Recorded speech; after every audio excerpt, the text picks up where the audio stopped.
Perang Yom Kippur merupakan salah satu konflik setelah rangkaian perang sebelumnya yang terjadi pada tahun 1948, 1956, dan Perang 6 Hari yang berlangsung pada tahun 1967.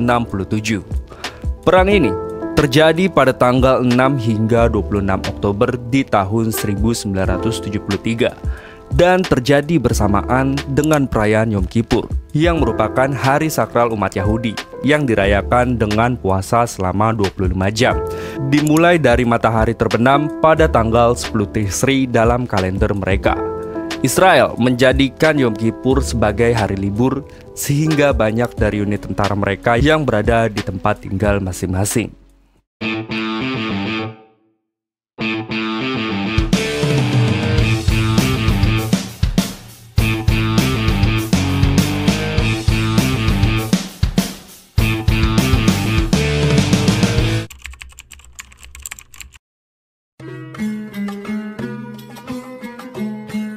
Setelah Perang 6 Hari berlangsung, Israel berhasil menguasai jalur Gaza, Semenanjung Sinai, dataran tinggi Golan, tepi barat, dan Yerusalem Timur. Tidak hanya itu, hampir setengah juta orang Arab mengalami pengusiran dan pelarian dari wilayah yang direbut melalui operasi pembersihan. Mereka terpaksa hidup dalam kondisi pengungsian yang penuh dengan tekanan fisik dan mental, sambil mengalami kekurangan berbagai kebutuhan pokok. Di samping itu, mereka juga harus merasakan kehilangan banyak anggota keluarga yang menjadi korban dalam pertempuran 6 hari tersebut. Jumlah korban sangat besar. Di Mesir sendiri, Israel melaporkan telah menewaskan 12.000 warga Mesir, setara dengan 20.000 orang tewas setiap harinya. Belum lagi jumlah korban dari tentara Jordan sebanyak 6.000 orang dan tentara Suriah sebanyak 1.000 orang. Selain itu, banyak yang mengalami luka-luka serius. Jumlahnya tidak kalah dengan jumlah mereka yang tewas dalam pertempuran. Kepercayaan diri bangsa Israel meningkat setelah perang tahun 1967 dan tindakan terorisme terhadap warga Palestina semakin meningkat sebagai akibatnya. Setelah kematian Presiden Gamal Abdel Nasser pada tahun 1970, Anwar Sadat maju untuk menggantikannya sebagai presiden. Di masa kepemimpinan Presiden Sadat, pemerintah Mesir menyadari bahwa ekonomi Mesir sedang mengalami kesulitan, sehingga tidak mampu untuk melanjutkan perang dengan Israel. Sadat menginginkan perdamaian untuk memulihkan stabilitas negara dan merebut kembali Semenanjung Sinai. Namun, kemenangan Israel di Perang 6 Hari membuat Sadat ragu bahwa perjanjian akan menguntungkan Mesir. Di sisi lain, Amerika Serikat dan Uni Soviet yang terlibat dalam perang sebelumnya telah memutuskan sikap terhadap konflik yang terjadi di Timur Tengah dengan tidak adanya perdamaian ataupun perselisihan, sehingga hal tersebut membuat dua negara besar itu menjauh dari konflik yang terjadi di Timur Tengah. Kondisi tersebut membuat Presiden Anwar Sadat berpikir bahwa mereka tidak akan bisa merebut Semenanjung Sinai melalui jalur perundingan tanpa kehadiran Amerika Serikat dan juga Uni Soviet. Tetapi, Presiden Anwar Sadat mencoba untuk menarik perhatian Amerika Serikat dengan cara mengusir 20.000 penasihat militer Uni Soviet dan mulai menjalin hubungan diplomasi dengan Amerika Serikat. Hal ini dilakukan agar Amerika Serikat mau menjadi mediator dalam sengketa wilayah Semenanjung Sinai. Meskipun mau untuk menjalin hubungan diplomasi dengan Mesir, Amerika Serikat tetap tidak akan tinggal diam jika Israel diserang.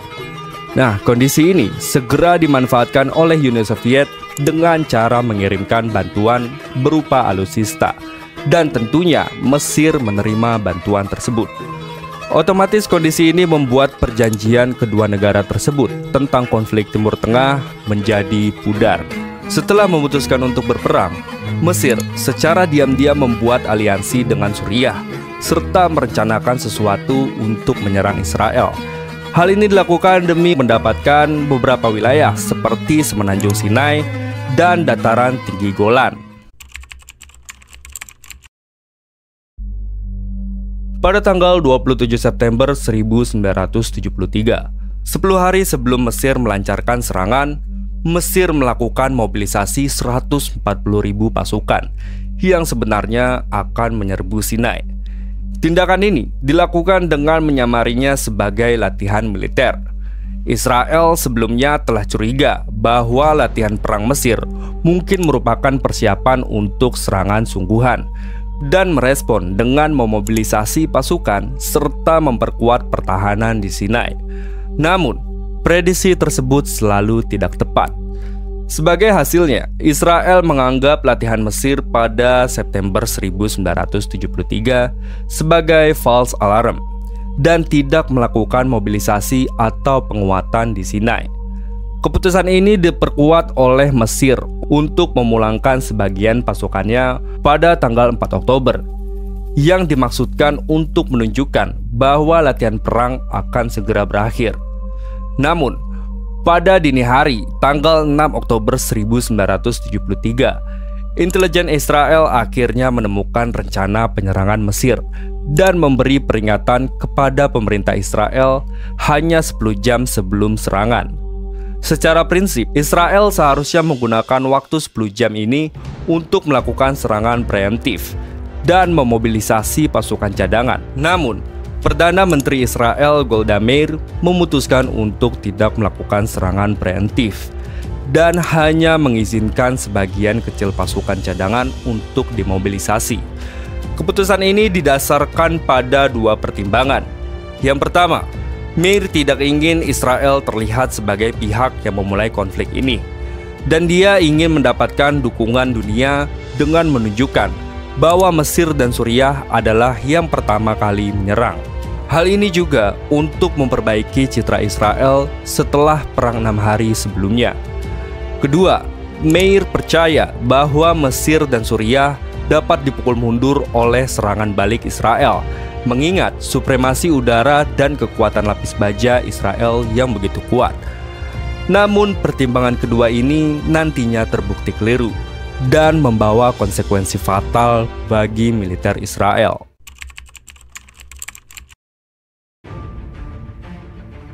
Mesir melancarkan serangan terhadap Israel pada hari suci umat Yahudi. Yom Kippur adalah hari suci umat Yahudi dan juga hari libur besar bagi masyarakat Israel. Pada tanggal 6 Oktober 1973, pukul 2 dini hari, Mesir dan Suriah yang telah bersatu dalam komando militer memulai serangan saat umat Yahudi sedang merayakan Yom Kippur.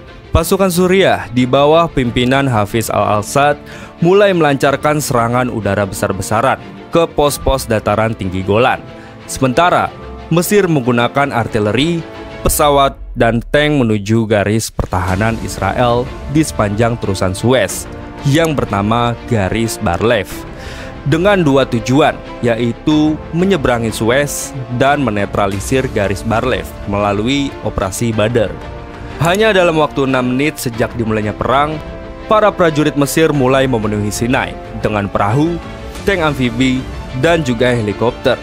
Dalam gelombang pertama ini, Mesir menerjunkan sekitar 25.000 pasukan infanteri guna menetralisir Garis Bar-Lev. Pasukan Mesir menerobos dinding pasir pertahanan Israel dengan menggunakan pompa air bertenaga tinggi. Pasukan-pasukan Israel yang berjaga di belakang Bar-Lev tidak bisa berbuat banyak karena kurangnya dukungan dari artileri dan udara. Pada saat yang sama, 3 divisi infanteri Suriah menyeberangi garis perbatasan di medan perang utara.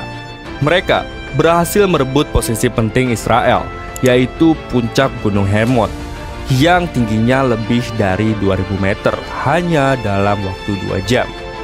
Kemenangan ini membuat Suriah merasa optimis dan yakin akan menang dalam perang. Sementara Israel mengalami kerugian besar akibat serangan itu. Pada tanggal 7 Oktober 1973, Suriah berhasil menguasai sebagian besar selatan dataran tinggi Golan. Angkatan udara Israel tidak tinggal diam dan segera melakukan serangan balasan ke pangkalan udara milik Mesir. Tetapi mengalami kegagalan karena shelter-shelter pesawat Mesir cukup kuat untuk menahan serangan dari Israel. Akibat dari serangan tersebut, Israel harus kehilangan 5 pesawat tempurnya. Mesir memetik pelajaran dari Perang 6 Hari pada tahun 1967, terutama mengenai kerentetan pertahanan udara mereka, yang pada saat itu 3/4 kekuatan udara Mesir hancur total. Mesir akhirnya mengadopsi strategi payung udara dengan menggunakan rudal dan meriam anti serangan udara yang jangkauannya digabungkan. Angkatan udara Israel kemudian kewalahan dan banyak yang menjadi korban karena berusaha menembus jaring-jaring pertahanan udara tersebut. Pada awal perang, Israel terpaksa menarik mundur pasukannya. Namun setelah memobilisasi tentara cadangan, mereka berhasil memukul tentara invasi hingga jauh ke dalam wilayah Mesir dan Suriah. Akibatnya, beberapa divisi Mesir terjebak bahkan kehabisan pasokan. Di front timur, Israel juga berhasil menahan serangan lapis baja Suriah. Melihat Mesir mengalami kekalahan, Uni Soviet turut campur tangan. Tanggapan ini mendorong Amerika Serikat untuk mempersiapkan tindakan mereka. 10 hari setelah serangan pertama, Israel akhirnya berhasil menembus pertahanan Mesir yang berjarak sangat dekat dengan ibu kota Mesir, yaitu Kairo. Situasi ini membuat negara-negara Arab merasa tertekan, sementara Israel merasa berada di atas angin dan menyatakan diri sebagai pemenang dalam aspek militer. Dalam situasi yang sulit tersebut, koalisi negara-negara Arab mengubah strategi mereka dengan memanfaatkan kekayaan alam mereka, yaitu minyak bumi, yang selama ini menjadi sumber utama pasokan bagi negara-negara lain. Negara-negara Arab penghasil minyak yang tergabung dalam OPEC atau Organisasi Negara Pengekspor Minyak telah sepakat untuk mengurangi produksi minyak mereka sebesar 5%. Mereka juga menyatakan pengurangan produksi akan terus dilakukan setiap bulan hingga Israel menarik seluruh pasukannya dari wilayah Arab yang didudukinya selama Perang 6 Hari. Dan hak-hak rakyat Palestina dipulihkan. Dampaknya juga dirasakan oleh Amerika Serikat yang dikenal sebagai pendukung Israel. Pasokan minyak ke Amerika Serikat ditangguhkan, menyebabkan harga minyak di negara itu melonjak secara drastis.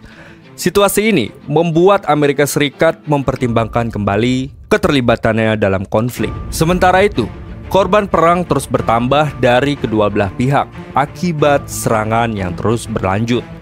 Diperkirakan sekitar 2.000 tentara Israel tewas, sementara 8.800 lainnya mengalami luka-luka.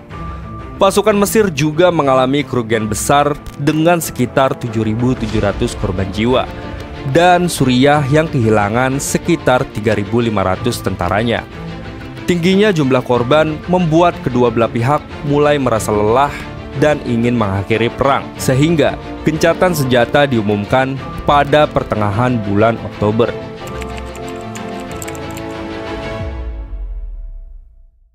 Pada tanggal 22 Oktober 1973, Dewan Keamanan PBB mengeluarkan resolusi 338 yang menyerukan gencatan senjata dan mengonfirmasi kembali resolusi 242 yang menuntut penarikan pasukan Israel dari wilayah yang diduduki selama Perang tahun 1967. PBB berharap resolusi tersebut dapat mengakhiri perang dan menjadwalkan gencatan senjata Perang Yom Kippur akan mulai berlaku pada pukul 7 waktu setempat keesokan harinya. Namun, Israel tetap melanjutkan serangan tanpa mematuhi resolusi tersebut. Mereka berhasil menembus kota Suez dan masuk ke pelabuhan Adabiyah, serta mengepung pasukan Mesir di sisi timur terusan Suez, yang menyebabkan terputusnya komunikasi mereka dengan markas pusat. Dewan Keamanan PBB kembali bertemu untuk membahas situasi ini dan dengan tegas mengeluarkan resolusi 339. Mereka juga mengirimkan pengamat ke garis depan pertempuran dan kali ini menjadwalkan gencatan senjata pada tanggal 24 Oktober pukul 7 pagi. Namun, Israel sekali lagi melanggar gencatan senjata keesokan harinya. Kali ini, mereka menyerang kota-kota besar seperti Suez dan Ismailia.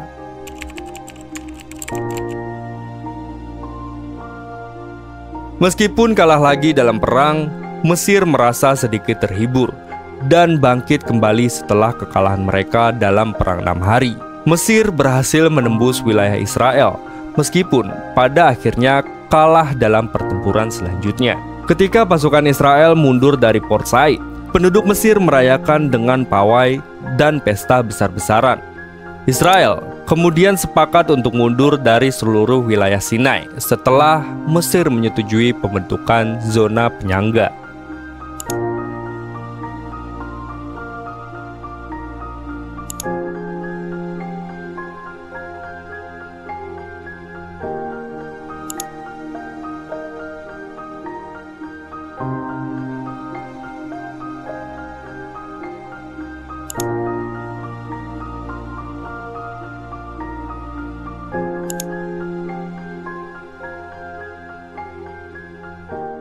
Terima kasih telah menonton video ini hingga akhir.